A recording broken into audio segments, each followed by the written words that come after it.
నమస్తే, నేను మీ Kishore. Welcome to సత్యాగ్రహి. Telangana రాష్ట్రంలో రాజకీయాలు రోజు రోజుకు చాలా ఫాస్ట్గా మారుతున్నాయని చెప్పాలి. ఒక పక్కనేమో జూబ్లీ హిల్స్ ఎన్నికలకి కాంగ్రెస్ పార్టీ సమాయత్తమైంది. నవీన్ యాదవ్ని ఎన్నుకున్న తర్వాత ఈ రోజున అందరూ కూడా ఆ ప్రాంతంలో 70 మంది క్యాంపెయినర్స్ని పెట్టుకుని కాంగ్రెస్ పార్టీ విస్తృతంగా ప్రచారంకి వెళ్తోంది.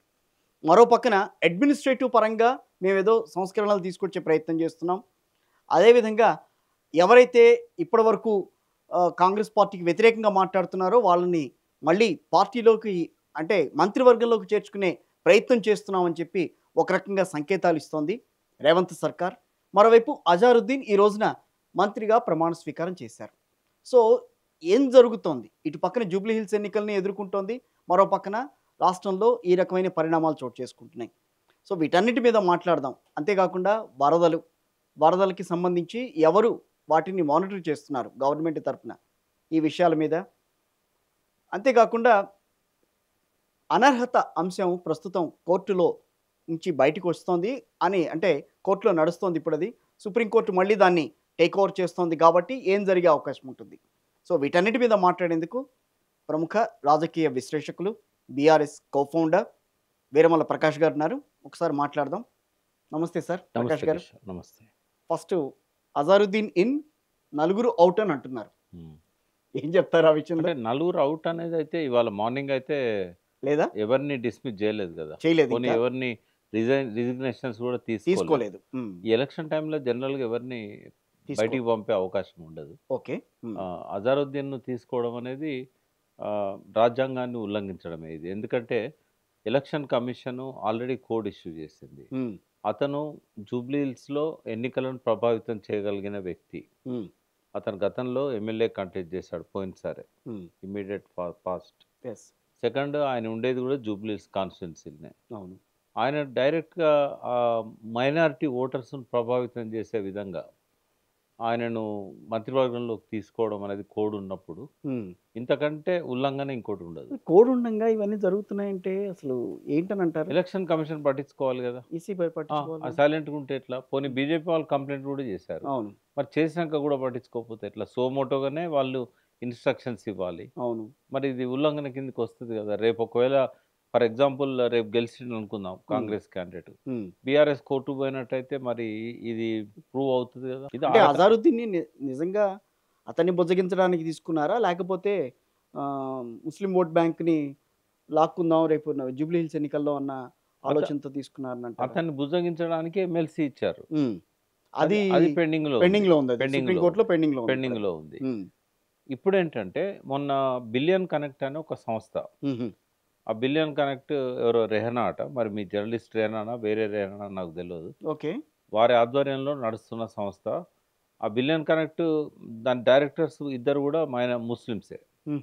వాళ్ళు ముస్లింలలో సర్వే చేశారు, ఓన్లీ ముస్లిం ఓటర్స్. 6,800 పైన. ఓకే. ఒక కన్సిడరబుల్ సైజ్ అది. వాటిలలో ఎంత వ్యతిరేకత ఉన్నది కాంగ్రెస్కు ముస్లింలలో అనేది వాళ్ళు రివీల్ చేశారు.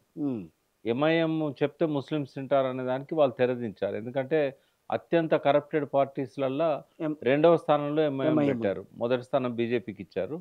అది సహజంగానే మైనార్టీస్ కాబట్టి బీజేపీ అంటే పడదు, ఇచ్చింది అనుకోవచ్చు. కానీ ఎంఐఎంకు ముస్లింలు అత్యంత కరప్టెడ్ పార్టీగా ముద్ర వేశారు.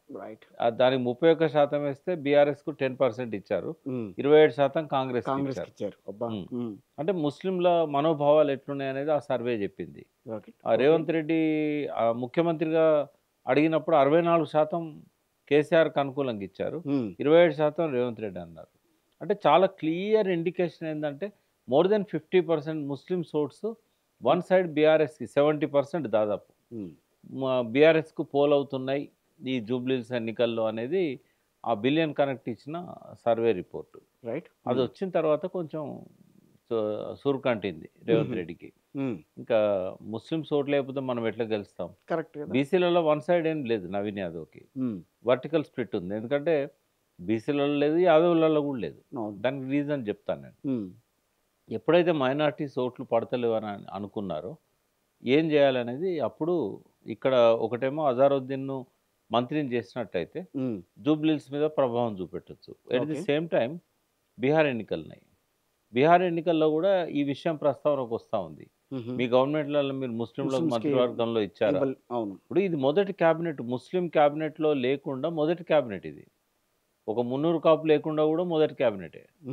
ఇలా 300 కాపులు ముస్లింల తర్వాత అత్యధిక జనాభా ఉన్నవాళ్ళు, ఉన్న బీసీలలో బీసీలో అత్యధిక జనాభా అత్యధిక ఉన్నది. ఉన్నవాళ్ళు. బట్ ఇది ఇవన్నీ కూడా ప్రజల్లో ఉంటుంది చర్చ. ఇవాళ రేపు చాలా యాక్టివిజం పెరిగిపోయింది కదా. మరి మాకు 1952 బూరుగుల రామకృష్ణారావు గవర్నమెంట్ నుంచి కేసీఆర్ గవర్నమెంట్ వరకు 300 కాపులకైనా మైనార్టీలకైనా ఎప్పుడు మంత్రి పదవి లేకుండా లేదు. మరి ఇప్పుడు ఎందుకు ఇవ్వలేదు అనేది వస్తుంది. అందుకేగా రెడ్డి కాంగ్రెస్ అని అంటున్నారు అందరూ. రెడ్డి కాంగ్రెస్. అయితే ఇదంతా కూడా చర్చకు వస్తున్నది కాబట్టి అజరుద్దీన్కి ఇచ్చారు. అయితే ఇక్కడ ఒకటి లీగల్ అంశానికి సంబంధించినంత వరకు రాజ్యాంగంలో ఉన్న నియమాల ప్రకారం ఆర్టికల్ 165, 163 నుంచి గవర్నర్ సంబంధించిన విధుల గురించి ఉంటుంది. అందులో ఏంటంటే పర్టికులర్గా క్లాజ్ అయితే లేదు ఒక పొలిటీషియన్కి ఇవ్వకూడదు అనేది. ఓకే. బట్ కొన్ని మెన్షన్ చేశారు, సోషల్ సర్వీస్ కానీ, కొన్ని సైన్స్ అండ్ టెక్నాలజీ. అంటే ఎప్పుడైనా బిల్లులు పెట్టినప్పుడు పెద్దల సభ బిల్లులను సమీక్షించేటప్పుడు కొందరు ఎక్స్పర్ట్స్ ఉంటే బాగుంటుంది అనే ఉద్దేశంతో అది ఇంట్రడ్యూస్ చేశారు. అవును. కానీ మన ఏ పార్టీ అన్నా కానీ పొలిటికల్ రిహాబిలిటేషన్ కింద వాడుకున్నాయి ఈ స్థానాన్ని. కోర్టులు కూడా అందుకే దీన్ని సునిశ్చితంగా గమనిస్తూ ఉన్నాయి. రైట్. ఆ తమిళసై సౌందరరాజన్ గవర్నర్ ఉన్నప్పుడు వీళ్ళకి పొలిటికల్ అఫిలియేషన్ ఉందని చెప్పి పక్కన తోశారు. మళ్ళీ కోదండరామ్ గారు ఒక పార్టీకి అధ్యక్షుడు, మళ్ళీ ఆయన పేరు ప్రస్తావించారు. అజరుద్దీన్ గతంలో ఎంపీ, కాంగ్రెస్ పార్టీలో నాయకుడు, మొన్నటిదాకా జూబ్లీస్లో పోటీ చేశాడు. ఆయనే పొలిటీషియనే. సరే, ఆయనకంటే క్రికెట్ అనేది ఒకటి ఉంది. కాబట్టి రాజ్యాంగంలో పొలిటీషియన్ అనేది అనర్హత కింద లేదు కాబట్టి వీళ్ళు అడ్వాంటేజ్ తీసుకోవాలని చూశారు. బట్ గవర్నర్ గారు తనకి ఇష్టం వచ్చినట్టుగా డిస్క్రిప్షన్ వాడారు. బట్ ఈ పర్టికులర్ క్లాస్ కింద డిస్క్రిప్షన్ లేదు గవర్నర్కి. రైట్. ఓకే. కోర్టులు ఏం డిసిషన్ తీసుకుంటే చూడాలి. అందుకే ఇవాళ ఎందుకు కోదండరామ్ గారిది కొట్టేశారు అని అంటే, రాజ్యాంగంలో పొలిటీషియన్కు అనర్హత అనేది లేదు కదా. లేనప్పుడు సత్యనారాయణ గారిని దాసో శ్రావణ్ని ఎట్లా రిజెక్ట్ చేస్తుంది తమిళసై? క్యాబినెట్ తీసుకున్న డిసిషన్ ఆమె అమలు చేయాలి. ఆ విషయంలో ఆమెకు డిస్క్రిప్షన్ లేదు. ఆ తీర్పుతో కంపేర్ చేసినప్పుడు ఇది డిఫరెన్స్. అంటే అజరుద్దీన్ యాక్సెప్ట్ చేయాల్సి వస్తుంది, గవర్నర్ రికమెండ్ చేయాల్సి వస్తుంది. కాబట్టి కానీ రికమెండ్ చేయండి, అజరుద్దీన్ తీసుకుంటారో లేకపోతే ఇంకెవరిని తీసుకుంటారు. ఇక్కడ ఒక ఎలక్షన్స్ టైంలో మీరు తీసుకోవటం అది ఎట్లాగో ఉల్లంఘనే. అది ఉల్లంఘన కదా. సెకండ్ పాయింట్ లోకి వెళ్ళిన అది ఓకే, అది ఎట్లాగో అది రాజ్యాంగ ఉల్లంఘనే. అది ముస్లిం ఓటర్లను ఇన్ఫ్లుయెన్స్ చేయడానికి అజరుద్దీన్ జూబ్లీస్ లో పెట్టారు. ఇది వయలేషన్ అనేది చెప్దాము. సెకండ్ పాయింట్ లో ఏంటంటే, ఈయనది నిలబడదా? ఇప్పుడు రేపు మంత్రిగా కొనసాగడా? ఒకవేళ కనుక కోర్టులో తేలలేదనుకోండి, ఆయన రిజైన్ చేయాల్సి వస్తుంది. ఇది 6 months లోపల ఆయన ఏదో ఒక సభలో సభ్యుడిగా ఉండాలి. ఎమ్మెల్సీ పదవి దక్కాలి. Right. MLC or MLA. But ఇప్పుడు ఈ 6 months లోపు ఆయన కేసు డిస్పోజ్ కాలేదనుకోండి, ఇంకా ఆయన రిజైన్ చేయాల్సి వస్తుంది. సరిగ్గా కౌంట్ డౌన్ స్టార్ట్ అయింది ఇవాళ నుంచే. సుప్రీంకోర్టులో 2 నెలల నుంచి ఉంది ఆ కేసు. ఇప్పటికి ఇంకా 6 నెలలు.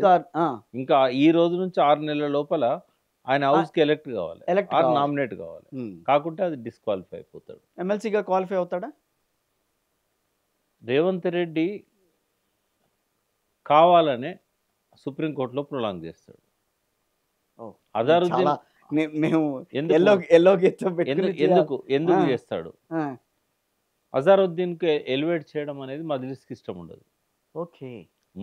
ముస్లింలకు ఓవైసీ కుటుంబం తప్ప ఇంకొక నాయకుడిని వాళ్ళు ఒప్పుకోనప్పుడు రేవంత్ రెడ్డిని ఎమ్మెల్యే టికెట్ ఇవ్వకుండా ఆపగలిగారు. మినిస్టర్ ఇస్తే సహిస్తారా? అసలు సహించరు. ఎందుకంటే ఇవన్నీ కోర్టులో ఉన్నాయి. ఇప్పుడు వీళ్ళు ఏం కలుపుతారు? ఇవాళ క్యాండిడేట్ ను పెట్టందే రేవంత్ రెడ్డికి వాళ్ళకున్న సత్సంబంధాలు.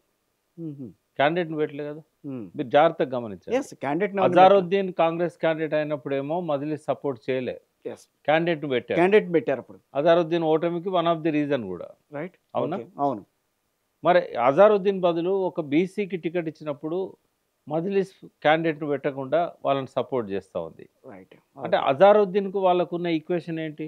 నథింగ్ అక్కడ ఏం లేదు వాళ్ళకి అగైనెస్ట్ అగైనెస్ట్ అగైనెస్ట్ అజరుద్దీన్ అంతే. అగైనెస్ట్ ఎందుకంటే అజరుద్దీన్ ఒక ముస్లిం క్యాండిడేట్ ను అయినా కూడా కాంగ్రెస్ పెట్టినప్పుడు ఉమ్, నువ్వు పోటీలో క్యాండిడేట్ ను పెట్టినావు అంటే ముస్లింల ఓటు చీల్చడానికి మజ్లిస్ ప్రయత్నించింది అని అంటే ఉమ్, అక్కడ అజరుద్దీన్ అప్పటికి ఆ ఎన్నికల్లో మనం ఫలితాలను చూసాం.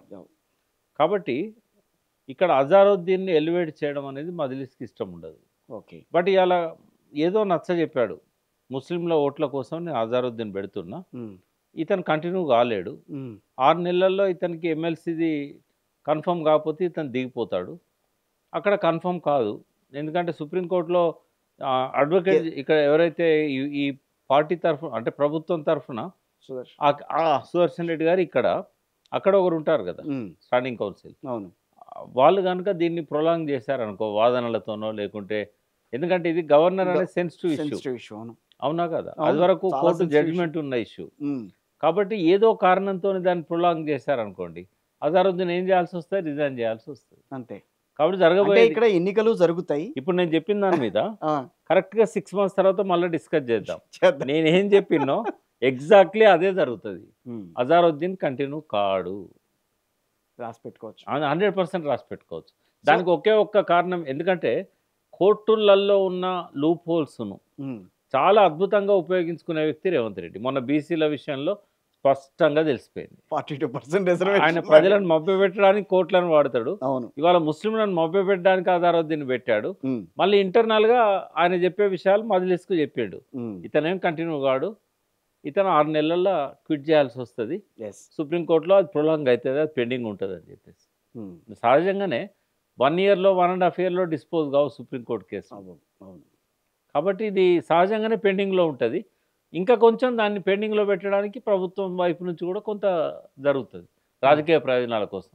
ఉమ్, అంటే మజ్లిస్తో వాళ్ళ సత్సంబంధాలు రేవంత్ రెడ్డికి ఇంపార్టెంట్, కానీ yes. అజారుద్దీన్ ముస్లింగా కంటిన్యూ అవుతాడా మంత్రిగా లేదా అనేది ఆయనకి ఇంపార్టెంట్ కాదు. కానీ ఈ రోజున మా వార్తల్లో మాత్రం అజారుద్దీన్ మంత్రివర్గంలోకి వచ్చాడు, ఒక ముస్లింని తీసుకున్నారు. వాళ్ళు అనుకున్నట్టుగా మేము ముస్లిం మైనార్టీలని మా దాంట్లో పెట్టుకున్నాం. ఓ, రేపు జూబ్లీ హిల్స్ ఎన్నికల్లో ముస్లింస్ అంతా కూడా అదిగో అజరుద్దీన్కి ఇచ్చాడు కాబట్టి కాంగ్రెస్ పార్టీకి ఓటేయాలన్న ఆలోచన వాళ్ళకి నేను క్రియేట్ చేయట్లా. అట్లా అనట్లేదు. ఆ, ఒకవేళ ఓవైసీ గారు కనుక అజారుద్దీన్కు మేము సపోర్ట్ చేస్తాం, మీరు నిలబెట్టండి అని అంటే డెఫినెట్గా వాళ్ళు నవీన్ యాదవ్ బదులు అజారుద్దీన్ పేరు ముందు పెట్టేవాళ్ళు. మీ పార్టీ నాయకుడే కదా, అంతే. పోయినసారి ఆయనే ఉన్నాడు కదా, పోయినసారి ఇచ్చినప్పుడు 45,000 ఓట్లు వచ్చినాయి, ఇప్పుడు ఎందుకు ఇవ్వరు అని అడిగేవాడు. 2 కారణాలు చెప్తే నేను ఈ కంక్లూజన్కి వచ్చాను. ఒకటి, లాస్ట్ టైం అజారుద్దీన్ ఓడించడానికి కూడా మజ్లిస్ క్యాండిడేట్ పెట్టింది, ఈసారి ముస్లిం కీయకపోయినా కూడా పోటీ పెట్టలేదు. రెండవది, అజారుద్దీన్ను ఎలివేట్ చేయడం వాళ్ళకి ఇష్టం ఉండదు. ఇది మామూలుగా 3 నెలల ముచ్చట, 3 నాళ్ళ ముచ్చట.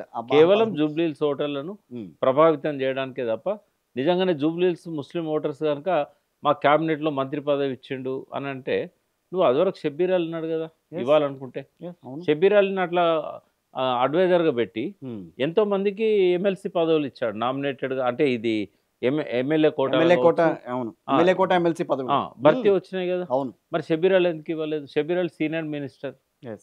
షబ్బీర్ అలీ ముస్లింల కోసం చాలా ఆయన కృషి చేశాడు, వక్ఫ్ ఇష్యూస్ కానీ ఇతర ఇష్యూస్ కానీ.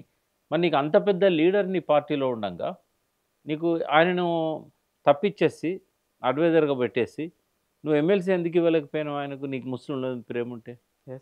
క్యాబినెట్లోకి ఎందుకు తీసుకోలేకపోయినావు? yes. ఇప్పుడు కేసీఆర్ గారు 2018లో తను తప్ప ఒకే ఒక్క మంత్రికి అవకాశం ఇచ్చాడు. ఆ మంత్రి ఎవరు కాదు, మహమూద్ అలీ గారు. అవును, మహమూద్ అలీ గారు. అవును.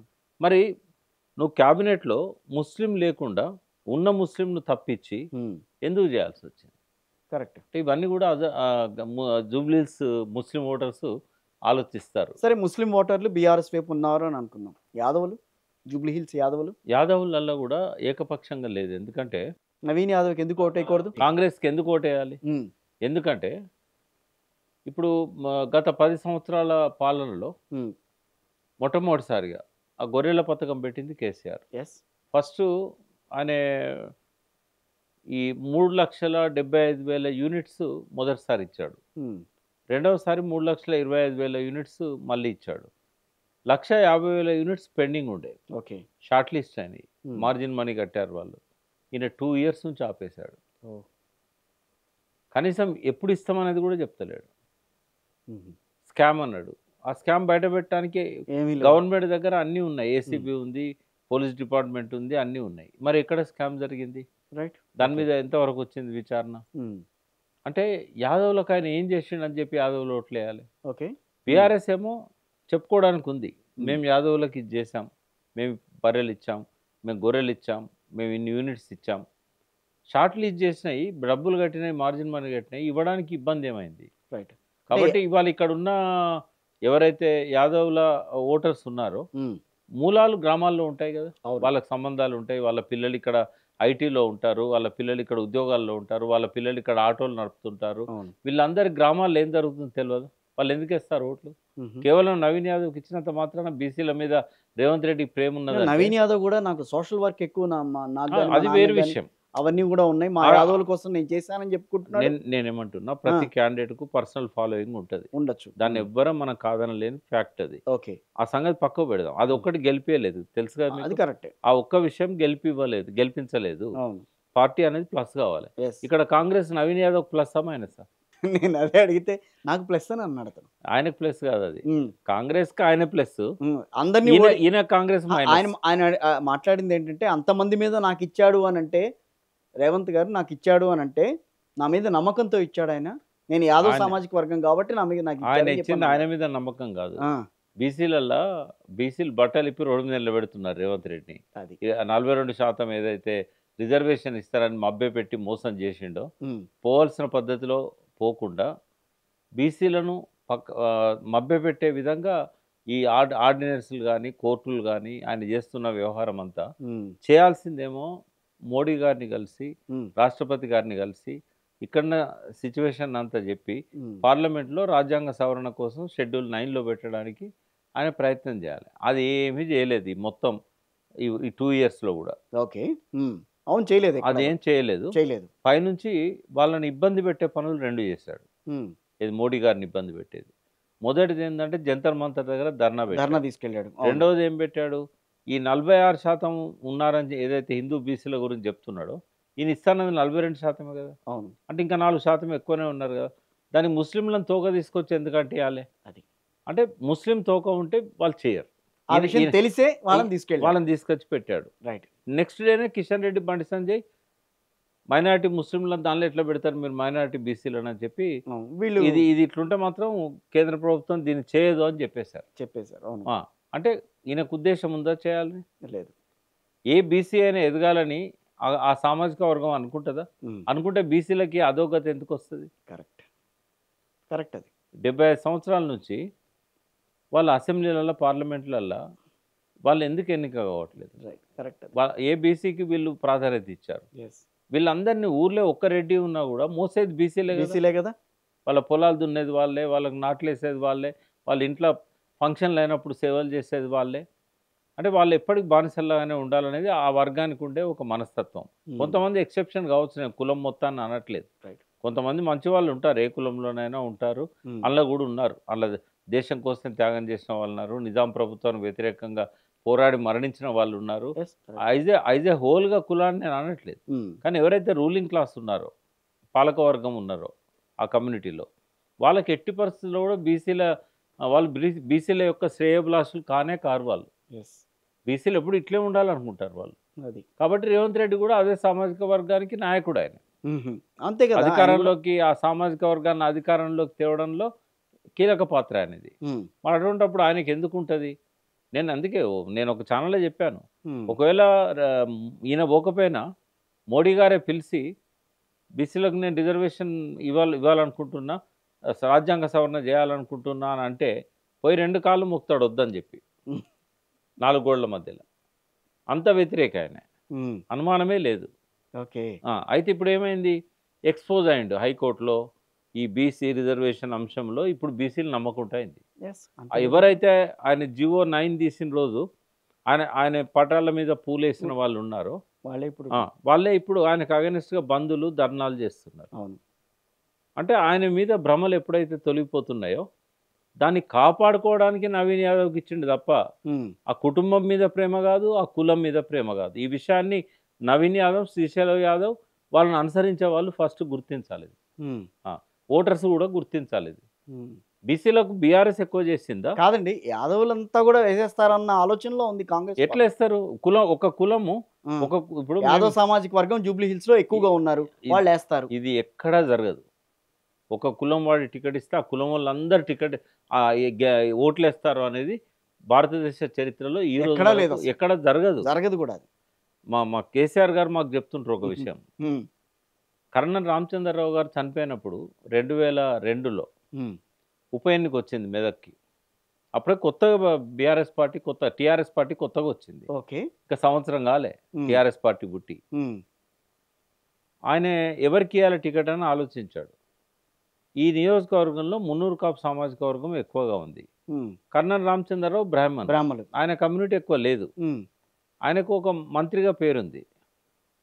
సరే సిట్టింగ్ ఎమ్మెల్యేగా చనిపోయింది కాబట్టి మంత్రి కూడా అప్పుడు చంద్రబాబు క్యాబినెట్ అది. ఉమ్, సో మున్నూరు కాపులు ఎక్కువ ఉన్నారు, పోచే ఎక్కిస్తే గెలుస్తాడని చెప్పి మెదక్లో ఒక మంచి అడ్వకేట్కు మున్నూరు కాపుకు సంబంధించిన వ్యక్తికి ఇచ్చాడు. ఓకే. ఒక ఊరు 80% మున్నూరు కాపు ఓట్లే ఉన్నాయి. ఆ ఊర్లో బా. 20% ఇతర కులాలే ఉన్నాయి. ఆహా. పోలింగ్ పెట్టి తీసిన తర్వాత ఆ ఊర్లో 5% కూడా మున్నూరు కాపుల ఓట్లు మున్నూరు కాపు క్యాండిడేట్ వాళ్ళే. ఈ విషయాన్ని ఎప్పుడు చెప్తుంటాడు ఆయన. ఒక కులము ఆ కులం కులానికి అభ్యర్థికే వాడికి వేస్తారని చెప్పి అనుకోవడం తప్పు అని. ఉమ్, అంటే ఎన్నో కోణాలు ఉంటాయి. yes. కాబట్టి మనం అట్లా బ్లైండ్గా ప్రజలు ఏమి ఉండరు. ఉమ్, తర్వాత ఒకటి చూస్తారు కిషోర్ గారు, ఏంటంటే స్వాతంత్రం వచ్చిన కాంచి బీసీల కాంగ్రెస్ ఏం చేసింది, yes. ఈ 10 ఏళ్లలో బీఆర్ఎస్ ఏం చేసింది. బీఆర్ఎస్ ఏం చేసింది ఆ. కాంగ్రెస్? ఉమ్, ఇప్పుడు ఉదాహరణ మున్నూరు కాపులదే చూద్దాం. నేను మున్నూరు కాపు, 22,000 ఓట్లు ఉన్నాయి. యాదవులే 20,000 ఉన్నాయి, ఇంకా తక్కువే ఉన్నాయి. ఓకే. 22,000 ఓట్లు మున్నూరు కాపులే ఉన్నాయి. ఆ, ఇదే కాన్స్టిట్యున్సీలో జూబ్లీ జూబ్లీ హిల్స్ లో. మున్నూరు కాపులు ఎందుకు వేయాలి కాంగ్రెస్కి? ఉమ్, 9.5 సంవత్సరాలేమో వాళ్లకు ఒక నినాదంతో కేసీఆర్ వర్క్ చేశాడు. రైతు ఏడిస్తే రాజ్యం నిలవదు, ఎద్దేడిస్తే వ్యవసాయం ఉండదు. అవును. ఆయనే వ్యవసాయం గురించి అనుభవం సంపాదించడానికి 60 ఎకరాలు కొని వ్యవసాయం చేశాడు. అక్కడ ఎప్పుడు చూసినా కూడా రైతులతో మాట్లాడుకుంటూ వాళ్ళకి ఏమి ఇబ్బంది ఉన్నది ఏంది నేను అడిగా ఒకసారి. ఇప్పుడు ఇంత తలమునకలై ఉండి తెలంగాణ ఉద్యమంలో ఉమ్, ఇది December 9 తర్వాత ఓకే. తెలంగాణ ప్రకటన ప్రకటన చేసిన తర్వాత ఓ పక్కన పిల్లలు ఆత్మహత్యలు చేసుకుంటున్నారు, ఒక పక్కన సకల జనుల సమ్మె పేరుతోని, సహాయ నిరాకరణ ఉద్యమం పేరుతోని, సాగరహారం పేరుతోని, మిలియన్ మార్చ్ పేరుతోని పెద్ద ఎత్తున ఉద్యమం నడుస్తున్నది. ఈ టైంలో మీరు వ్యవసాయం చేయడం ఏంది అని అడిగిన. అడిగితే ఆయన 2 విషయాలు చెప్పాడు. ఒకటేమన్నాడంటే ఈ స్ట్రెస్ని తట్టుకోవాలంటే వ్యవసాయం నాకు కొద్దిగా డీవియేషన్ అనేది కావాలి. విపరీతమైన స్ట్రెస్ ఉంటుంది ఈ ఉద్యమంలో, కాబట్టి నా మైండ్ ఎప్పటికప్పుడు రిజ్యూనేట్ కావాలంటే కొంచెం నాకు ఈ ఇళ్ళనే నేను ఆ విశ్రాంతి తీసుకోగలుగుతా ఈ వ్యవసాయంలో. రెండవది ఏంటంటే ఖచ్చితంగా నేను తెలుసుకోవాలనుకున్నా, రైతులు ఆత్మహత్యలు చేసుకుంటున్నారు, రైతులను ఆత్మహత్యల నుంచి కాపాడాలంటే ఇలా ఏమేమి సమస్యలు వస్తున్నాయి, నేను ఒక రైతుగా నేను అది అనుభవించాలనుకుంటున్నాను. అట్లానే రైతులతో మాట్లాడుతూ ఉండేవాడు. అందుకే ఇవాళ అధికారంలోకి రాగానే 50% పైన బడ్జెట్ని సాగునీటికి, విద్యుత్ శక్తి రంగానికి, వ్యవసాయానికి కేటాయించారు. వ్యవసాయ పథకాలకు మోర్ దెన్ 50%. ఇవాళ అప్పులల్లో కూడా ఎక్కువ భాగం కాళేశ్వరం లాంటి ఎలక్ట్రిసిటీ దాని పవర్ ఫైనాన్స్ కార్పొరేషన్ ఆల్ ఇండియాలో వీళ్ళ దగ్గర నుంచి తెచ్చిన అప్పులన్నీ కూడా వీటికే కదా పెట్టింది.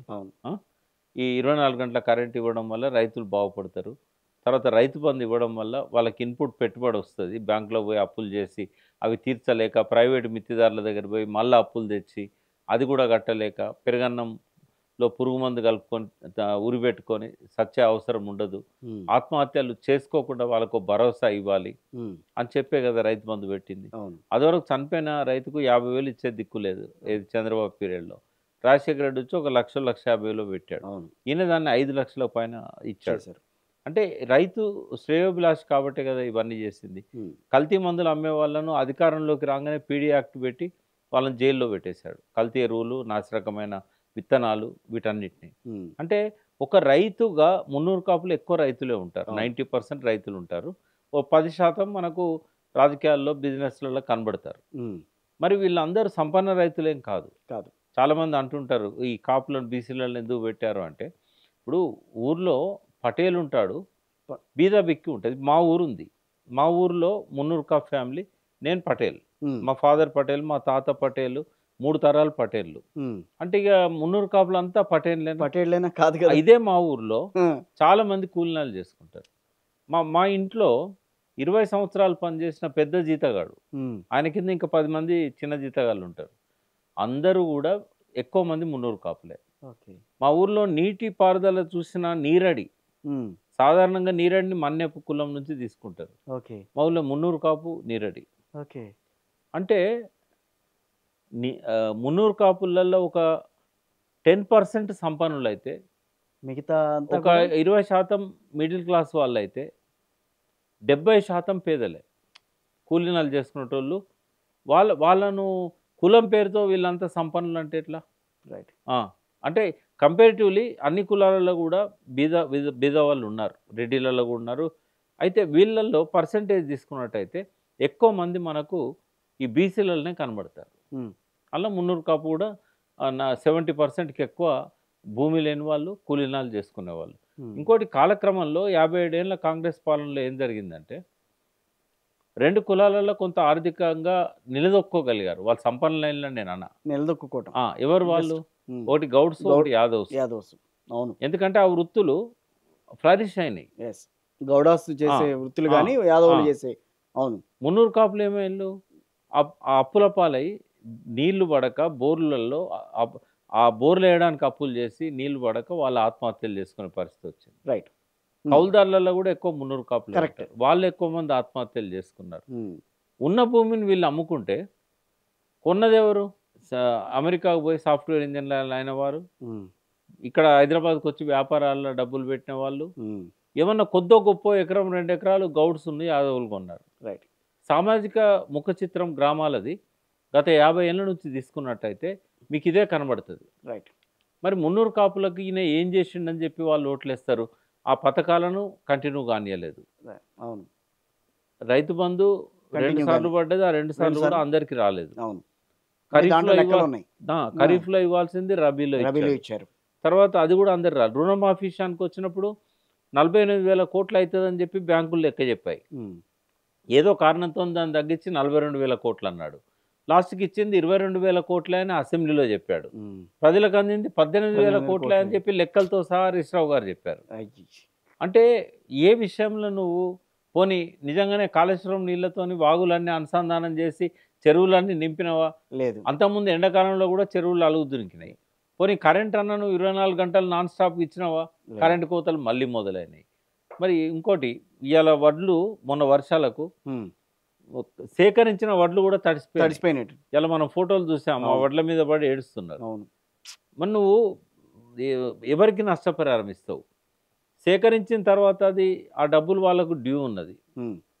ఇప్పుడు కళ్ళాలలో తడిసిపోయి ఉన్నాయి, నీ కొనుగోలు కేంద్రాల్లో తడిసిపోయి ఉన్నాయి.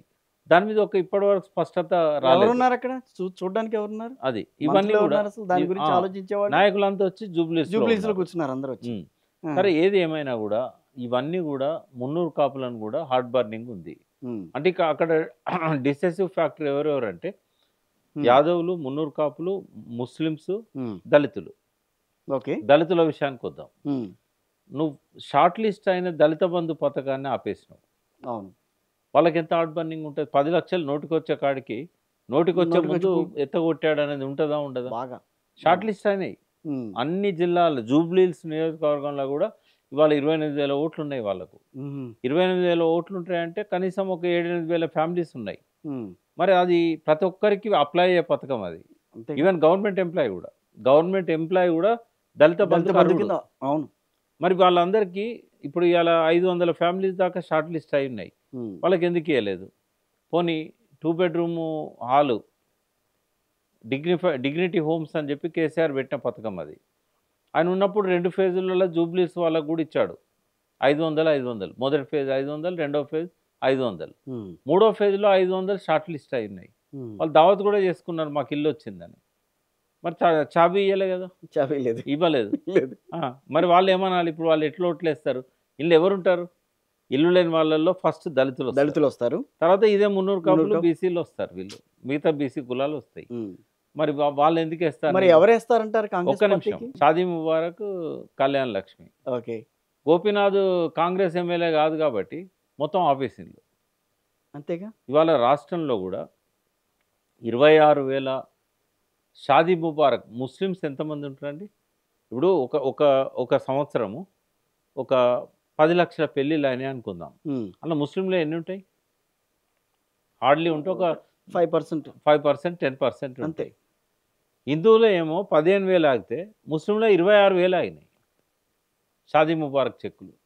అదేంటి అంటే ఎంత ప్రేమ ఉంది ఈయనకు? ఎంత ప్రేమ ఉంది అర్థమవుతుందిగా. ఆ, అంటే ఇవన్నీ మనం డిస్కస్ చేయకపోయినా కరెక్ట్. అక్కడ జూబ్లీస్లో ఉన్న ప్రజలు డిస్కస్ చేస్తారు. ఉమ్. ఇలా సెన్సిటైజేషన్ సోషల్ మీడియా ద్వారా బాగా జరుగుతుంది. ఉమ్. ఈ విషయాలన్నీ వస్తాయి కదా వాళ్ళ దృష్టికి. అవును, ఎందుకు వేస్తారు? అవును. ఆటోల విషయంలో ఆయన ఇస్తానన్న పథకం ఇచ్చాడా? లేదు కదా. ప్రామిస్ చేశాడు. ఇలా తులం బంగారం ఎక్కడా అని అడుగుతున్నారు. అవును. నా జూపల్లి కృష్ణారావు గారు పోతే ఓ ముసలమ్మ నేను ఒక ఆవిడ పట్టుకొని అడుగుతుంది నిన్న. నిలదీసింది. నిలదీసి. కళ్యాణ్ అవును. లక్ష్మి ఇవన్నీ ఇప్పుడు 2,500 మహిళలు అడుగుతున్నారు. పెన్షన్ సరిగా రావట్లేదు. అవును. ఇవాళ విద్యార్థులు కూడా చాలా మంది ఉంటారు జూబ్లీస్ కాన్స్టిట్యున్సీలో. నువ్వు 5 లక్షలు ఇస్తానంటున్నావు. ఎలక్షన్ స్లోగన్ ఏంటంటే 5 lakhs విద్యార్థులకు విద్యార్థి- 5 లక్షల ఆర్థిక సహాయం ఏది. ఉన్నత చదువులకు. అవును. తర్వాత ఓవర్సీస్ స్కాలర్షిప్స్ ఆపేసిండు. ఉమ్. అసలు ఫీజు రీఎంబర్స్మెంట్ రావట్లేదని చెప్పి మొన్నటి వరకు కాలేజీ రాలేదు రాలేదు. ఆ, తర్వాత నిరుద్యోగులు అప్పుడేమో బీఆర్ఎస్ను ఓడించడానికి ఈయన సహాయంతో బస్సులు వేసుకొని ఊళ్ళలో పోయి తల్లిదండ్రులు ఓట్లు వేస్తామంటే కూడా మా భవిష్యత్తు ముఖ్యం, మీ భవిష్యత్తు అయిపోయింది అయిపోయిందని చెప్పి కాబట్టి మా కోసం మాకు ఉద్యోగాలు రావాలంటే ఒక్కసారి మనం కాంగ్రెస్ కాంగ్రెస్కి పార్టీకి వేద్దామని వేయించారు. వేయించారు. ఇప్పుడు రివర్స్ అయింది. ఇవాళ నిరుద్యోగ ఆస్మా, ఆమె లీడర్, ఉమ్. నిరుద్యోగులలో లీడర్ ఆమె ఆస్మా, ఆస్మా. ఆమె అవును. నామినేషన్ వేసింది. ఉమ్. ఆమెతో పాటుగా ఇవాళ నిరుద్యోగ యువకులు చాలామంది వచ్చి ఇల్లు తిరిగి అప్పుడు కాంగ్రెస్కి ఏమనడం మా తప్పైంది, మీరు ఇప్పుడు కాంగ్రెస్ను బొందబెట్టండి అంటున్నారు. అదొకటి RRR వ్యతిరేకులంతా కూడా ట్రిపుల్ ఫార్మాసిటీ, ఫార్మాసిటీ, తర్వాత రైతులు అందరూ వచ్చి అన్ని నామినేషన్లు పడ్డాయి దాంట్లో. తర్వాత ఎక్కడ పోయినా జాబ్ కార్డులు ఎదురవుతున్నాయి. అవును. మన బాకీ కార్డులు ఎదురు బాకీ కార్డులు ఎదురవుతున్నాయి. మొన్న నిరుద్యోగులంతా నెక్లెస్ రోడ్లో మీటింగ్ పెట్టి అన్ని పార్టీల వాళ్ళని పిలిచి మాకు జాబ్స్ డ్యూ ఉన్నాయి, జాబ్ క్యాలెండర్ ఇచ్చాడు, క్యాలెండర్ ప్రకారం మాకు ఉద్యోగాలు ఇస్తలేడని చెప్పి వాళ్ళు చూపెడుతున్నారు కార్డు. అంటే ఇవన్నీ హార్ట్ బర్నింగ్ ఉంటాయి కదా. అవును. పైకి ఎట్లా కనబడ్డా కూడా పోలింగ్ పెట్టే తెరిచిన తర్వాత తన వైఫల్యాలన్నీ తనకు సమాధానంగా కనబడతాయి. అందుకే నేను 70 మంది క్యాంపెయినర్లు అంటే 70 మంది అంటే కాంగ్రెస్కి ఇవాళ చాలా ప్రెస్టేజ్ ఈ ఎలక్షన్. అది కరెక్ట్. బీఆర్ఎస్కు డెఫినెట్గా ప్రెస్టేజ్ వస్తే, ఎందుకంటే సిట్టింగ్ సీట్ కాబట్టి, గతంలో సిట్టింగ్ సీట్ ఓడిపోయారు కాబట్టి కంటోన్మెంట్ ఖచ్చితంగా వాళ్ళకి ఇది చాలా important. At the same time speaker decision దీని మీద ఆధారపడింది. ఎన్నిసార్లు వాయిదాలు వేస్తే సుప్రీంకోర్టు మళ్ళీ గడువు అడిగారు సుప్రీంకోర్టు. అవసరమా? ఇప్పుడు డిసిషన్ తీసుకోవడానికి ఏం ఆపుతుంది ప్రసాదరావు గారిని? కరెక్ట్ కదా. అంటే పబ్లిక్ మూడ్ ఏందనేది తెలుసుకోవడానికి ఆపాడు. మళ్ళీ టైం అడిగాడు. అవును. ఇప్పుడు రేపు జూబ్లీస్ రిజల్ట్ కనుక కాంగ్రెస్ ఫేవర్ వస్తే స్పీకర్ డిసిషన్ ఒక తీరు ఉంటుంది, బీఆర్ఎస్ గెలిస్తే ఇంకో తీరు ఉంటుంది. కాంగ్రెస్ గెలిస్తే వాళ్ళని రిజైన్ చేయిస్తాడు రేవంత్ రెడ్డి, మళ్ళీ పోటీ పెడతాడు, మళ్ళీ 10 మంది చేత రిజైన్ చేయించి పోటీ పెడతాడు. బీఆర్ఎస్ గెలిచింది అనుకోండి, స్పీకరే రిక్వెస్ట్ చేస్తాడు వాళ్ళను, ఇంకా టీఆర్ఎస్లోనే ఉన్నట్టుగా వాళ్ళు అఫిడవిట్లు ఇచ్చారు కదా, కాబట్టి ఆయన డిసిషన్ ఇచ్చేస్తాడు వీళ్ళంతా టీఆర్ఎస్, ఒక దానం నాగేందర్ తప్ప అందరు టీఆర్ఎస్. దానం నాగేందర్ మాట్లాడుతూ అన్నారు, అదే రెడ్ హ్యాండెడ్ గా దొరికాడు కదా. ఇప్పుడు రేపు ఈ ఎన్నిక తర్వాత మాకు రాబోయే ఎన్నిక ఇదే అని చెప్పి డెఫినెట్ గా వస్తుంది, ఖైరతాబాద్ ఎన్నిక అనుమానమే అక్కర్లేదు. కానీ మిగతా 9 రావు ఒకవేళ బీఆర్ఎస్ గెలిస్తే. ఆ 10వది కూడా ఆయన ఖాతా, బీఆర్ఎస్ ఖాతాలనే పోతుంది. అది దీని ఇంపాక్ట్ దాని మీద కూడా ఉంటుంది. సెకండ్ ఏంటంటే పంచాయతీరాజ్ ఎన్నికలు, ఒకవేళ కనుక కాంగ్రెస్ గెలిచింది అనుకోండి, స్థానిక ఎన్నికలు ఈ హైకోర్టు ఇచ్చిన ఆదేశాల ప్రకారంగా, సూచనల ప్రకారంగా ఇదే 42% మేము మా పార్టీల టికెట్లు ఇచ్చుకుంటాం కాబట్టి రిజర్వేషన్ కోర్టు అడ్డం వచ్చింది కాబట్టి మేము ఇవ్వలేమని చేతులు ఎత్తేసి ఆ మిగతా సీట్లన్నీ కూడా జనరల్ సీట్లుగా డిక్లేర్ చేసి మొన్న ఇచ్చిన నోటిఫికేషన్లో మళ్ళీ ఎలక్షన్ ఇమీడియట్గా పెడతాడు. ఒకవేళ కాంగ్రెస్ ఓడిపోయింది అనుకోండి, ఇంకా ఏదో ఒక సాకుతోని ఢిల్లీ నుంచి లాయర్లను తీసుకొచ్చి అభిషేక్ సింగ్ని వాళ్ళను ఇది ఒక 6 నెలల పాటు పొడిగిస్తాడు. ఆల్రెడీ మొన్న తెచ్చుకున్నారు కదా, మొన్న తీసుకొచ్చి పొడిగిస్తాడు. అది సో స్థానిక ఎన్నికలు అయితే ఒకవేళ అన్నిటికీ గీటురాయి లాంటిది ఇది. ఇది అన్నిటికీ కీలకం ఇది. అంతే కదా. ఇప్పుడు అప్పుడే ఆ, జనరల్ ఎలక్షన్స్ లేవు కదా, లేవు కదా. పార్లమెంట్ లేవు, అసెంబ్లీ లేవు. కాబట్టి ఈ రెండు పార్టీలకు ఎందుకు ఇంపార్టెంట్ అయింది అని అంటే, కాంగ్రెస్ ఏమో మూడో కారణం కూడా ఉంది కాంగ్రెస్కి. రేవంత్ రెడ్డి పేరు ఇప్పటికే పతనమైంది అక్కడ వాళ్ళ సర్కిళ్ళల్లో. మల్లికార్జున ఖర్గే గారు, మీనాక్షి నటరాజన్ వీళ్ళు ఏమంటున్నారు అనేది పేపర్లో బహిరంగంగా వచ్చింది. అవును, మంత్రుల మధ్య సమన్వయం లేదు, ఆయన మీద రెస్పెక్టు లేదు, అవును. ఆయనే వీళ్ళని సరిగ్గా పని చేసుకొని ఇస్తలేడు, ఏ మంత్రి దగ్గర పోయినా మా చేతిలో ఏమున్నది అంత ముఖ్యమంత్రే కదా అంటున్నారు సన్నిహితులతో. కొంత పరుషంగా కూడా మాట్లాడుతున్నారు ఆఫ్ ది రికార్డు. ఎందుకు నిన్ననే ఎన్ఎన్ శ్రీనివాస్ రెడ్డి గారు ఆయన కూడా గట్టి మాట్లాడారు. 4 గోళ్ల మధ్యలో మాట్లాడుతున్నారు. ఇది కనుక రేపు జూబ్లీహిల్స్ ఓడిపోయింది అనుకోండి, ఆయన పదవికి కూడా ఇబ్బంది వస్తుంది, రేవంత్ రెడ్డి గారి పదవికి. కాబట్టి ఇన్ని రకాలుగా కాంగ్రెస్కి అది ఇంపార్టెంట్. అప్పుడు ఏమైనా మారుస్తారా మంత్రి? మార్చవచ్చు కదా, ఎందుకంటే వాళ్ళకు ఒక కారణం దొరుకుతుంది. నువ్వు సరిగా పరిపాలిస్తలేవు, నీ మీద బాగా నెగిటివ్ ఇంపాక్ట్ వచ్చేసింది. వాళ్ళ దగ్గర చిట్టా రెడీగా ఉంది, ఈయన ఏమేమి మాటలు మాట్లాడాడు. మీనాక్షి నటరాజన్ గారు అన్నది ఏంది, ఆ స్థాయికి ఆయన తగడు, ఆయన ఎదగలేదు ఆ స్థానానికి అని. మల్లికార్జున ఖర్గే గారు ఏమన్నారు, మేము తప్పు చేశాము ఆయనను పెట్టి, ఇంకా కాంగ్రెస్ ఎప్పుడు గెలవదు అంటే మళ్ళీ అసలు దక్షిణాదిలో కాంగ్రెస్ పార్టీని మర్చిపోవచ్చు. తమిళనాడులో Kamaraj was the last chief minister of Congress party. అంటే నెహ్రూకు ఇందిరకు పాఠాలు నేర్పగలిగిన స్థాయిలో ఉన్న వ్యక్తి ఆ పార్టీని కాపాడుకోలేకపోయాడు. 63లో లాస్ట్ టైం ఆయన ముఖ్యమంత్రి. ఆ తర్వాత ఎన్నడూ అక్కడ కాంగ్రెస్ పార్టీ రాలేదు. బెంగాల్ ఒకప్పుడు ఏంటంటే ఆయన మోహన్ లాల్ సుఖాడియా, సిద్ధార్థ శంకర్ రాయ్ లాంటి వాళ్ళు, అంటే అంతకుముందు వీళ్ళు కాంగ్రెస్ చీఫ్ మినిస్టర్స్. ఆ పార్టీని గ్రామాన స్వాతంత్ర పోరాటం నుంచి మొదలుపెట్టి వాళ్ళు ఉన్నంత వరకు ఎదురు లేకుండా దాన్ని నిలబెట్టుకోగలిగారు. ఒకసారి 67లో సిపిఎం వచ్చిన తర్వాత ఈ రోజు వరకు మళ్ళీ అక్కడ కాంగ్రెస్ అడుగు పెట్టలేదు. కాబట్టి కేరళలో కూడా తనంతర తను ఎన్నడూ అధికారంలోకి రాదు. అది వీళ్ళతో సపోర్టు వాళ్ళ సపోర్టు తీసుకోవాలి. మరి ఉన్న దేశం అంతా కూడా కాంగ్రెస్ను ఓడించినా కూడా 2 సందర్భాలలో ఆదుకున్నది ఆంధ్రప్రదేశ్, అప్పటి సమైక్య ఆంధ్రప్రదేశ్, అలా తెలంగాణ కూడా పార్ట్.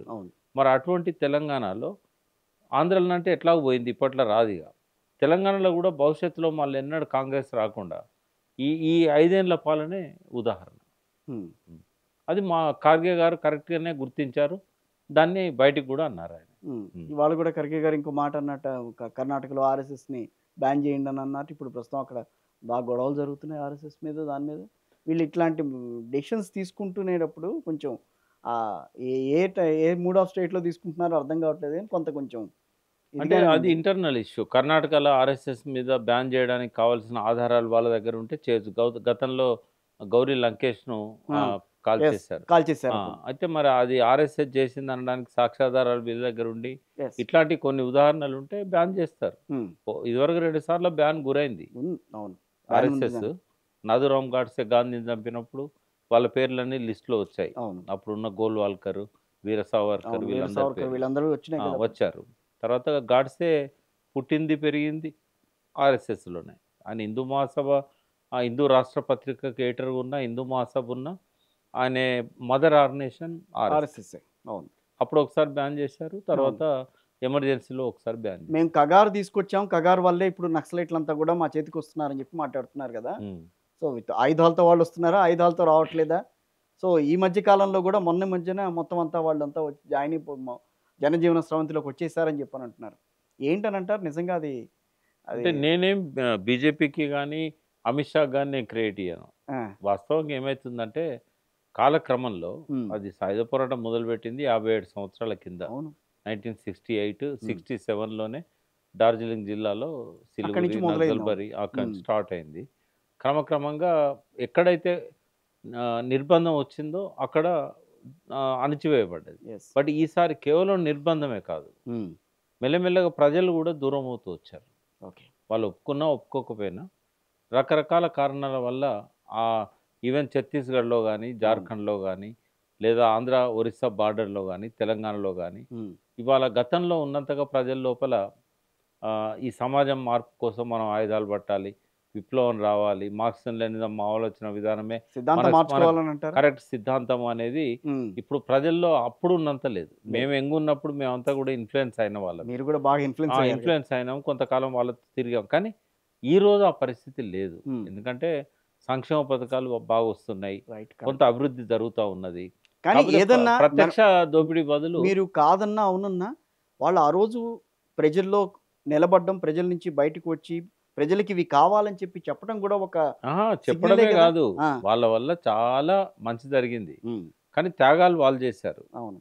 అయితే ఆనాడున్న ప్రత్యక్ష దోపిడీ ఇవాళ లేదు. ప్రజలు ఎందుకు దూరం అవుతున్నారు?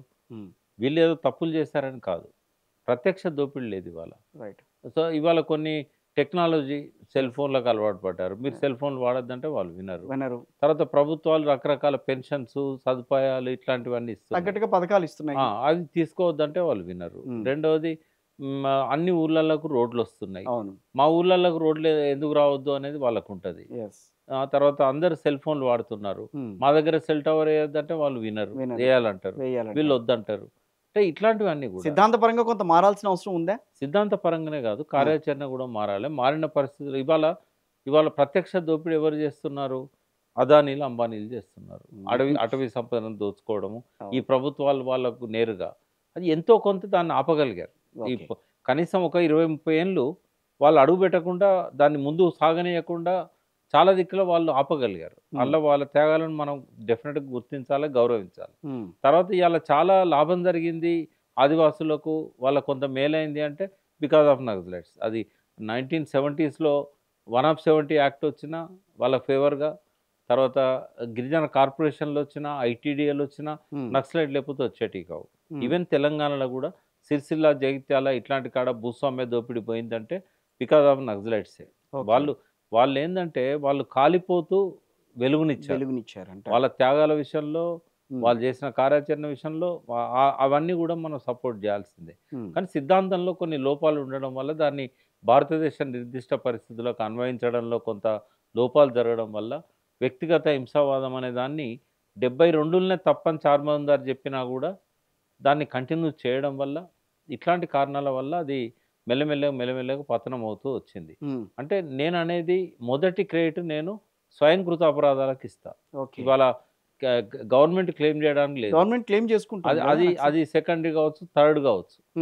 బట్ ఫస్ట్ ఏంటంటే స్వయంకృత అపరాధాలే ఇవాళ వాళ్ళ బలహీనతలకు ప్రధాన కారణం. దాన్ని అధిగమించాలి. వాళ్ళు మనుగడికి ప్రధాన కారణం. రెండవది ఏంటంటే వాళ్ళు ప్రజాక్షేత్రాల్లోకి రావాలి. అయితే ఇవాళ కేవలం కొన్ని ప్రాంతాలకే పరిమితం అయిపోయారు. అది సైమల్టేనియస్గా సెల్ఫ్ డిఫెన్స్ కోసం ఆయుధాలు ఉంటే ఉండనియండి. బట్ ప్రజాక్షేత్రంలో ప్రజా సంఘాలు ఇవాళ బ్యాన్ అయి ఉన్నాయి, నిషేధానికి గురైనాయి. ఏదో ఒక రూపంలో వాటిని యాక్టివేట్ చేయాలి వాటిని. అయితే ఇవాళ ఆయుధాలు పట్టుకొని మళ్ళీ ప్రజా సంఘాలు అంటే ప్రభుత్వాలు వాటిని ఒప్పుకోవు. కాబట్టి ప్రజలను అప్పుడు కొండపల్లి సీతారామయ్య గారే 77లో ఎమర్జెన్సీ తర్వాత సాయుధ పోరాట విరమణ తాత్కాలికంగా ప్రకటించారు. ఆ టైంలోనే ప్రజా సంఘాలన్నింటినీ యాక్టివేట్ చేశారు.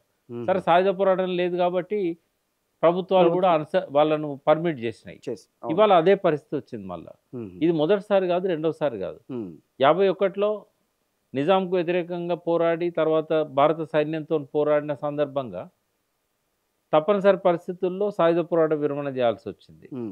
ఆనాడు ఏ పరిస్థితి ఉన్నదో 77లో అదే పరిస్థితి ఉన్నది, 77లో ఏ పరిస్థితి ఉన్నదో 2024-25లో అదే పరిస్థితి ఉన్నది. మరి అప్పుడు 2 సార్లు విరమణ చేసిన వాళ్ళు ఇప్పుడు ఎందుకు చేయకూడదు? ఒకటి. రెండవది, అందులో కొంతమంది సాయుధ పోరాట విరమణ అనేది తప్పనిసరిగా చేయాల్సిందే అని నిర్ణయానికి వచ్చారు. రైట్. మల్లోజుల వేణుగోపాల్ కానీ, ఆశన్న కానీ ఒకసారి ఆ నిర్ణయానికి వచ్చినాక సాయుధ పోరాటమే వద్దు అనుకొని విరమణ పెట్టినాక ఇప్పట్లో మళ్ళీ దరిదాపుల్లో కూడా మళ్ళీ సాయుధ పోరాటం చేసే పరిస్థితులు లేనప్పుడు ఈ ఆయుధాలను వాళ్ళు ఎందుకు సరెండర్ చేయొద్దు? ఎందుకంటే ఇవి ఇప్పుడు తేలేదు అనుకోండి, మళ్ళీ వీళ్ళని ఇప్పుడు ఎక్కడ కూడా సాయుధ పోరాట విరమణ అన్న కాడ ఆయుధాలతోనే సరెండర్ అవుతారు. దేశ చరిత్ర చూసినా, ప్రపంచ చరిత్ర చూసినా, ఇంకా ఆయుధాలు వద్దనుకున్నప్పుడు ఆయుధాలు వద్దనుకున్నప్పుడు ఆయుధాలతోనే సరెండర్ అవుతారు. అట్లా కాకుండా ఈ ప్రభుత్వాలు సరెండర్ కూడా చేసుకోవు. నువ్వు ఆయుధాలు లేకపోతే సరెండర్ కూడా చేసుకోవు. ఏదో ఒకరిద్దరు ఏదో పైరవీలు చేసుకొని వాళ్ళ ద్వారా రావడం వేరు. ఇప్పుడు నిన్న మొన్న కూడా ఆయన ఎవరు లొంగిపోయారు, సెంట్రల్ కమిటీ నాయకుడు, ఏం పేరు, అయితే ఆయన కూడా కేంద్ర కమిటీలో చాలా సంవత్సరాలు ఉన్న వ్యక్తే, ప్రసాదరావు, పుల్లూరు ప్రసాదరావు. ఆయనతో పాటు ఇంకొక అతను కూడా, ఆయన కూడా చాలా కాలం నుంచి ఉన్న వ్యక్తే, బండి ప్రకాష్. బండి ప్రకాష్ అని. ఓకే. వాళ్ళిద్దరు నిన్న డీజీపీ ముందర 3 రోజుల కింద లొంగిపోయారు. సరెండర్ అయ్యారు. వాళ్ళు ఏమంటారంటే మేము ఆయుధాలు తేలేదు కాబట్టి మాది కరెక్ట్ సరెండర్ అంటారు. అదేంటి? అయితే ఇక్కడ వీళ్ళేమో సాయుధ పోరాటం కావాలనుకుంటారు కాబట్టి వీళ్ళ ఆయుధాలు వాళ్ళకి ఇచ్చి వచ్చారు. ఓహో. వాళ్ళేమో సాయుధ పోరాటం వద్దంటున్నారు కాబట్టి వాళ్ళ ఆయుధాలతో పాటు సరెండర్ అయ్యారు. ఇంకోటి, ఒకవేళ ఆయుధాలు తేలేదు, మళ్ళీ టార్చర్ ఎవరికి? డంపులన్నీ వెతికి ఎక్కడ పెట్టింది మీ ఆయుధాలు? 250 మంది సరెండర్ అయినప్పుడు 300 మంది అయినప్పుడు మీ ఆయుధాలు ఎక్కడ పెట్టిండ్రు అనేది టార్చర్ ఉంటుందా? ఉంటుంది. రెండవది, ఈ ఆయుధాలన్నీ వీళ్ళు అక్కడ పెట్టొచ్చిండ్రు అని అంటే ఇవన్నీ ఎవరు ఆయుధాలు? ఒకప్పుడు ఈ పోలీసులను చంపి తీసుకున్నాయి కదా. అవును. ఒక దాడిలో 75 మంది చనిపోయారు. లోకల్ అతనితో కలిపి 76 మంది చనిపోయారు. ఈ 76 మంది చేతుల్లో ఆయుధాలు, ఆటోమేటిక్ వెపన్స్ ఉండే, మంచి పవర్ఫుల్ వెపన్స్ ఉండే. ఇవన్నీ వాళ్ళే కదా. మరి వాళ్ళు రికవరీ చేసుకోవడానికి ఇంతకంటే వాళ్ళకి సరైన సమయం ఉండదు కదా. అవును. ఇంతమంది బయటకు వచ్చినాక మిగిలిన 10 మందినో 20 మందినో చుట్టుముట్టి మళ్ళీ ఆయుధాలు ఎవరి చేతిలోకి వస్తాయి? మళ్ళీ వాళ్ళ చేతిలోకి, మళ్ళీ పోలీసుల చేతిలోకి. మరి ఇంత నష్టం జరగాల్సిన అవసరం ఉందా? పోనీ నిలదొక్కోగలుగుతారా? ఇప్పుడు ఈ సాయుధ పోరాటం కొనసాగిస్తామని చెప్పి ఎవరైతే అడవిలో ఉండి మాట్లాడుతున్నారో మీరు కొనసాగించగలుగుతారా? లేదు. మరి లేనప్పుడు వీళ్ళు కరెక్టా వాళ్ళు కరెక్టా? వాళ్ళు మొండిగా మా ప్రాణాలు పోతే అని చెప్పేసి వీళ్ళేమనుకున్నారు?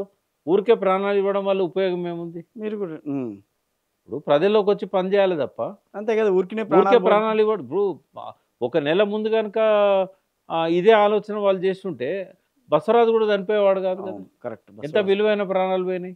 సత్యాన్ రెడ్డి కానీ రామచంద్ర రెడ్డి వీళ్ళందరూ బతికేవాళ్ళు కదా. మరి ఆ డిసిషన్ ఇప్పటికే ఒక 2 ఏళ్ల కింద తీసుకోవాల్సింది. దానికి చర్చలు ఇవన్నీ కండిషన్లు పెట్టకుండా పరిస్థితులు మారినాయి కాబట్టి మేము 2 అంచెల విధానాన్ని అనుసరిస్తాము. అవసరమైనప్పుడు మళ్ళీ జమ్మి చెట్టు మించి మా ఆయుధాలు దించుతాము. ఇప్పుడైతే మేము మా ఆయుధాలను వదిలేసి మేము ప్రజా జీవితంలోకి వస్తున్నాము అని పార్టీ డిసిషన్ తీసుకుంటే ప్రభుత్వం వెల్కమ్ చేసేది. ఆయుధాలు ఎక్కడనే అనేది మనమే వెతుక్కుందాం. ఏ చెట్టు మీద పెట్టినో తర్వాత చూద్దాం.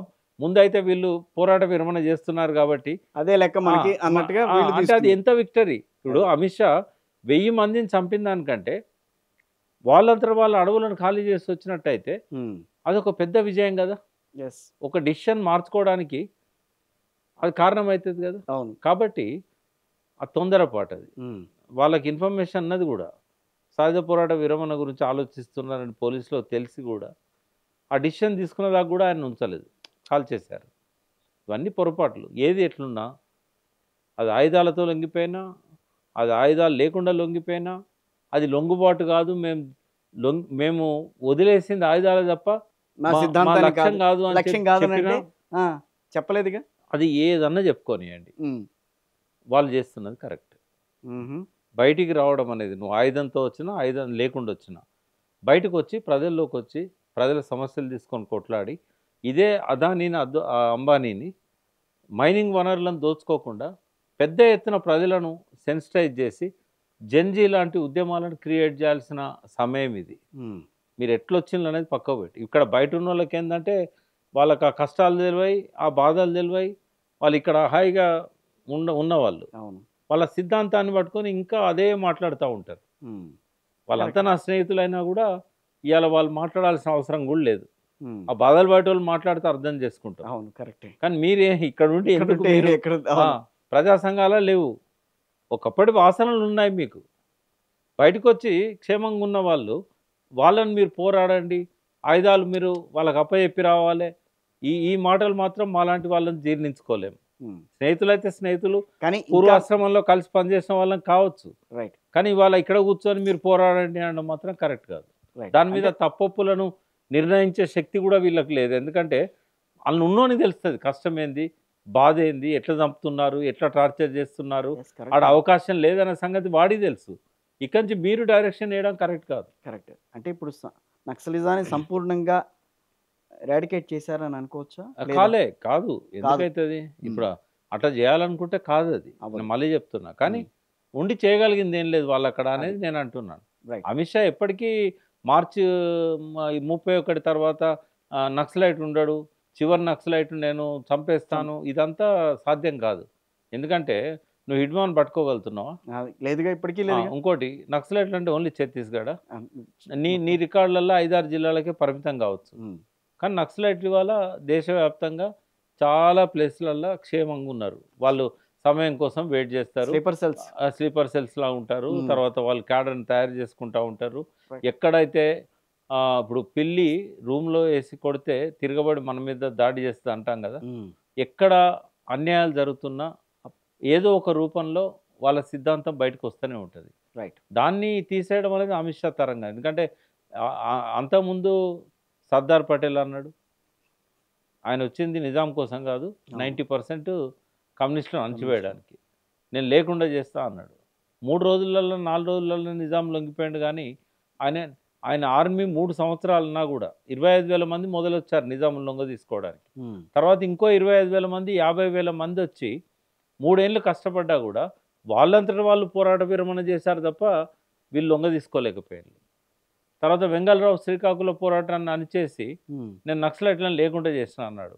జ్యోతిబాస్ చార్మోహన్ చంపేసి నక్సలైట్ లేకుండా చేసిన అన్నాడు. మరి లాల్గఢ్ ఉద్యమం ఎందుకు వచ్చింది? మలోదిల కోటేశ్వరరావు ఎందుకు అక్కడ ఉద్యమాన్ని నిర్మించాల్సి వచ్చింది? ఒకవేళ జ్యోతిబాస్ చెప్పినట్టే అణచివేయగలిగితే. వెంగళరావు శ్రీకాకుళంలో వెంపటాపు సత్యంను, ఆదిభట్ల కైలాసంను కాల్పించి వాళ్ళందరినీ చంపేసి ఇక రాష్ట్ర కమిటీ మొత్తం మీద నీకెవరు లేరు, ఇంకా ఇక నక్సలైట్లే లేరు శ్రీకాకుళంలో అన్నాడు. మళ్ళీ ములుగులో ఎందుకు పుట్టింది? ఖమ్మం అడవుల్లో ఎందుకు పుట్టింది? కరీంనగర్లో ఎందుకు పుట్టింది? గణపతి ఎక్కడి నుంచి వచ్చిండు? కూర రాజన్ ఎక్కడి నుంచి వచ్చిండు? అంటే అణిచివేసినలా. ఇప్పుడు అమిత్ షా కూడా గంతే అవుతుంది. ఈ భూమి మీదకెళ్ళి అమిత్ షా పోతాడు, వెంగళరావు పోయినట్టు, సర్దార్ పటేల్ పోయినట్టు అమిత్ షా పోతాడు. కానీ నక్సలైట్ ఉంటాడు, నక్సలిజం ఉంటుంది, సిద్ధాంతం ఉంటుంది. అయితే ఎప్పుడు సాయుధ పోరాటమే రూపం అంటే కాదు, రూపాలు మార్చుకుంటారు. అదే అణచివేయడం సాధ్యమే కాదు. కానీ ఇప్పుడున్న పందాలో సాయుధ పోరాటాన్ని కొనసాగించాలని చెప్పే వాళ్ళని నేను తప్పుపడతా. వాళ్ళు బయటకు ఏ రకంగా వచ్చి లొంగిపోయినా ప్రజాక్షేత్రంలోకి రావాలని కోరుకుంటా. ఇవాళ ఒక స్పేస్ ఉంది ప్రజాక్షేత్రంలో. ఏమైందంటే ప్రభుత్వాలన్నీ కూడా దోచుకునేవే అనే అభిప్రాయం వచ్చింది. సినిమాలు రాజకీయ నాయకుడిని విలన్ లాగా చూపెడుతున్నాయి. ఈ రాజకీయ క్షేత్రంలోనే ఒక హీరో రావాలి. ఈ రాజకీయ క్షేత్రంలోనే అవినీతికి తావులేని ఒక మంచి వ్యక్తిత్వం గల వాళ్ళు రావాల్సిన అవసరం ఉంది. ఎంతకాలం ఈ తెలంగాణ అరుణారుణ బాటలో ఆగమైపోవాలి? కాబట్టి వాళ్ళని తప్పు పట్టడం కరెక్ట్ కాదు. విశ్లేషకులుగా చెప్పండి, జూబ్లీ హిల్స్ ఏమవుతుంది? ఐజాన్ టుడే ఇవాళ ఉన్న పరిస్థితి ఎప్పటికప్పుడు నేను కూడా క్లీన్గా అబ్జర్వ్ చేస్తున్నా. ఆ నియోజకవర్గంలో చాలా మంది స్నేహితులు, బంధువులు తెలంగాణ నుంచి వచ్చిన వాళ్ళు చాలా మంది ఉన్నారు. మీ సోషల్ మీడియాలో వచ్చే సర్వేలు కూడా నేను చూస్తున్నా. ఐజాన్ టుడే ఎన్నికలు జరిగినా కూడా బీఆర్ఎస్ఏ గెలుస్తుంది. ఇంకా ఇప్పుడు ఇట్లాంటి పరిస్థితి ఉంటే కేవలం అజారుద్దీన్కు మంత్రి పదవి ఇచ్చినంత మాత్రాన ఈ వారం రోజుల్లో ఏదో చేంజ్ అయిద్దని నేనైతే అనుకోవట్లేదు. Right sir, thank you very much అండి.